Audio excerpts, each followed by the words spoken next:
예, 안녕하세요. 설떡지가 강진환 원장입니다. 오늘은 이제 살다 보면 많은 사람이 경험 있는 건 아니지만 턱이 빠지는 경우가 가끔 있습니다. 이런 경우에 대해서 한번 오늘 살펴보는 시간을 갖도록 하겠습니다.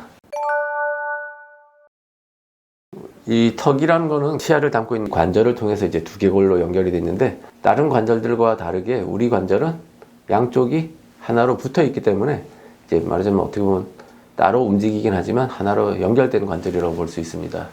근데 이제 그런 관절들이 디스크라든지 인대, 그다음 근육, 그다음 뼈 이런 것들로 관절을 형성하고 있는데, 턱이 빠진다는 건 결국은 관절의 운동 범위를 넘어선다는 뜻이거든요.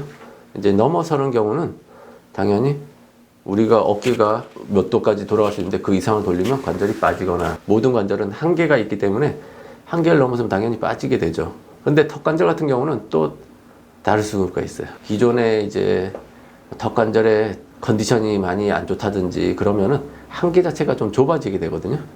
그러니까 남들은 하품하는 정도를 벌렸는데 나는 빠진다. 그럼 결국은 그 한계점이 줄어들어서 빠지게 되는 건데, 결국은 그 한계를 넘어서는 그 규정하는 것들은 디스크의 위치, 디스크와의 관계 이런 것들이 보통 이제 규정을 하는데, 보통은 이제 턱 관절에서 턱각이 빠져서 예를 들어서 하품을 하다 입이 안 다물어졌다 이런 것들은 우리가 턱 관절의 운동을 하면서 디스크를 넘어서고 돌아오고 이 과정들이 굉장히 부드럽게 이루어져야 되는데, 결국은 그 한계 어떤 단계에서 걸린다는 뜻인데, 결국은 뭐냐면은 디스크가 장애물이 되지 말아야 되는데 다무는 데 있어서 장애물 역할을 한다는 뜻이거든요.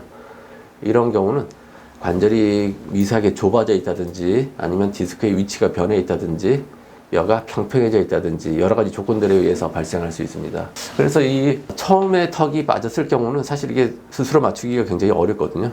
그래서 인대도 굉장히 타이트하고 그다음에 모든 조직들이 타이트하기 때문에 한번 빠지면 다시 넣기가 굉장히 어렵고, 사실 이제 응급실을 방문해서 전문적으로 정복 수리라고 하는데, 정복을 시켜주지 않으면 사실은 잘 들어가진 않고, 그걸 이제 억지로 다물다 보면 이 턱관절을 형성하는 이 인대라든지 이런 것들이 늘어나면서 느슨해지게 되거든요. 그러면 이제 앞으로 계속 빠지게 되는 거예요. 그래서 턱관절이 빠진 경우는 치과에서는 일종의 어떻게 보면 좀 응급에 가까운 상황이라고 생각할 수 있어요. 그러니까 이거를 오래 두면 인대가 늘어나서 자주 이제 나중에 인대가 돌아오지 않는 것처럼 이 턱관절도 마찬가지로 한번 빠지면 가장 손상이 적게 턱관절 재위치로 하고 쓰지 않도록 그러니까 유지해야지만 나중에 인대라든지 이런 손상들이 줄어서 재발성 탈구, 습관성 탈구가 되지 않도록 예방할 수 있는 길이라고 생각합니다. 사실 이 빠지는 일이 별건 아니긴 한데, 사실 처음 빠진 경우는 굉장히 케어를 잘하고 말하자면 소염제 같은 걸 먹어서 염증 상태도 많이 줄이고, 그 다음 턱을 가능하면 데미지를 주지 않도록 관리하는 것들, 이런 것들 전문적인 과정들이 반드시 좀 필요합니다. 근데 일단 여러 번 빠졌다 그러면 사실 이거는 관절 자체가 많이 느슨해져 있기 때문에 이걸 다시 타이트하게 돌릴 수 있는 방법은 없고, 어떤 경우에 내가 턱이 빠지는지 어떻게 집어넣는지 그런 것들에 대해서 좀 어떻게 숙지를 하고 관리를 하는 차원으로 접근하는 것이 좋을 것 같습니다. 일단 스스로 턱을 끼워 넣을 수 있으면 좋은데, 만일 안 된다면 가까운 병원에 응급실로 찾아가는 것이 가장 좋습니다.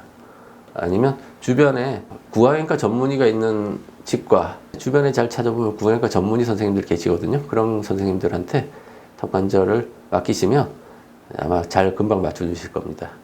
근데 이제 맞추는 것만으로 끝나는 게 아니고, 아까 말씀드린 것처럼 턱관절의 가동 범위가 줄어들어서 남들은 하품을 해도 괜찮지만 나는 하품을 하면 턱이 빠진다 그러면은 결국 관절의 범위가 줄어든 건데 관절 자체가 좋지 않은 거죠. 그런 것들은 이제 빠진 거를 기화로 해서 지속적인 치료라든지 이런 걸 통해서 관절의 가동 범위를 유지할 수 있도록 이제 좀 관리를 하는 시작점이 된다고 생각할 수 있습니다.